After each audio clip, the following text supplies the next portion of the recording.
Friend, आज बात करेंगे कि सीएपीएफ का एक कांस्टेबल और एक आरपीएफ का कांस्टेबल, इन दोनों में आखिर बेस्ट कौन है। तो आपको बताना है कि इन दोनों में आखिर बेस्ट कौन है। तो आपको हम बताना चाहेंगे कि आरपीएफ जो होता है एक सेंट्रल का फोर्स होता है, जबकि सीएपीएफ का भी कांस्टेबल एक सेंट्रल का फोर्स होता है।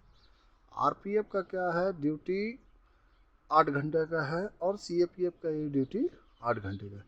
लेकिन क्या होता है कि 8 घंटे ड्यूटी होने के बाद भी क्या होता है कि हम लोगों का ड्यूटी कोई फिक्स नहीं होता है। जैसे आरपीएफ क्या है कि कोई ट्रेन में जा रहा है और उसकी ट्रेन लेट हो गया या और लंबी दूरी तक जा रहा है, तो वो 8 घंटा ड्यूटी करने के बाद क्या कहीं भी उतर जाएगा? नहीं, उसको लंबी दूरी तक जहाँ तक उसको ड्यूटी मिला है वहाँ तक उसको जाना पड़ेगा, चाहे जितना भी टाइम हो रहा है।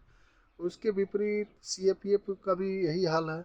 मान लिया आप 8 घंटे की ड्यूटी में गए हैं, लेकिन क्या है कि वहाँ किसी तरह का बवाल हो गया या कुछ वैसा हो गया जिसके कारण क्या कि आपको ड्यूटी में दूसरा बदली वाला नहीं आया, तो आपको वहाँ तब तक रहना पड़ेगा जब तक कि कोई बदली वाला नहीं आ जाता है। 8 घंटे की जगह आपको 12 घंटे का भी ड्यूटी करना पड़ सकता है।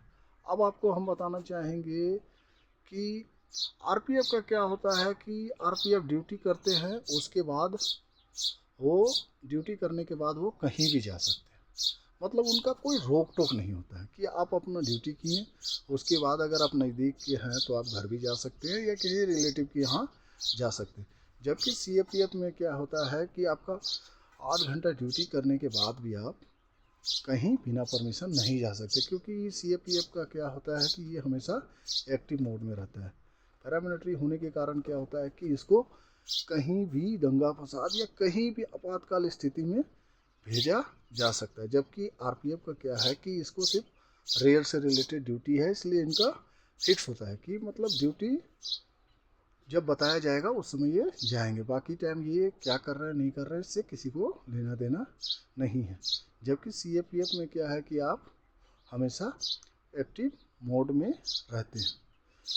तीसरा अब हो जाता है कि आप जानना चाहेंगे कि आखिर सीएपीएफ में कितना छुट्टी है और आरपीएफ में कितना छुट्टी है। तो सीएपीएफ में क्या होता है कि 60 दिन ईएल छुट्टी है, 15 दिन सीएल है, यानी कि कुल मिला के आपका लगभग 2.5 महीने का छुट्टी है। लेकिन आप सीएल छुट्टी जाते हैं तो लगभग आपका ये 15 दिन सीएल 20 से 25 दिन बन जाता है, यानी कि कहने का मतलब है आपका 80 से 90 दिन छुट्टी बन जाता है।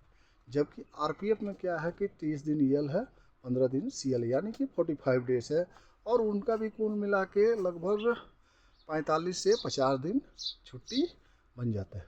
ठीक है। अब बताना चाहेंगे कि पेमेंट के मामले में कि आखिर एक सीएपीएफ का जवान का पेमेंट अधिक रहेगा या एक आरपीएफ का जवान का पेमेंट अधिक रहेगा। तो आपको हम बताना चाहेंगे कि सीएपीएफ का क्या होता है कि ज़्यादातर ऐसे इलाकों में रहता है जहाँ की खतरा ज़्यादा होता है, जिसके कारण क्या होता है कि इसका अलाउंस अधिक होता है। जबकि आरपीएफ क्या होता है कि हमेशा ज़्यादातर ये घर के नज़दीक होते हैं और ट्रेन में वैसा कोई खतरा होता नहीं है, इसलिए इनका अलाउंस थोड़ा कम होता है। तो इन दोनों कंपैरिजन में आपको समझ में आ गया होगा कि आखिर इन दोनों में से बेस्ट कौन है। इसके अलावा क्या है कि सीएपीएफ का क्या है कि कैंटीन का फैसिलिटी होता है, मेडिकल का फैसिलिटी होता है, ऐसे कई तरह का फैसिलिटी सीएपीएफ को मिलता है। जबकि आरपीएफ भी पैरामिलिट्री के अंतर्गत ही आता है, लेकिन इनको उस लायक वो फैसिलिटी नहीं मिलता है, क्योंकि ये अपने होम टाउन के नज़दीक ही ज़्यादातर रहते हैं और ऐसे जगह में रहते हैं जहाँ की इनको लगभग सब फैसिलिटी मिल जाता है। ठीक है। अब बात करेंगे कि आखिर परिवार रखने के मामले में कौन सा बेस्ट है।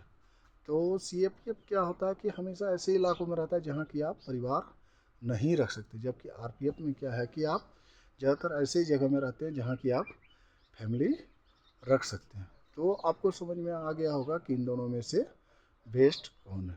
Thank you.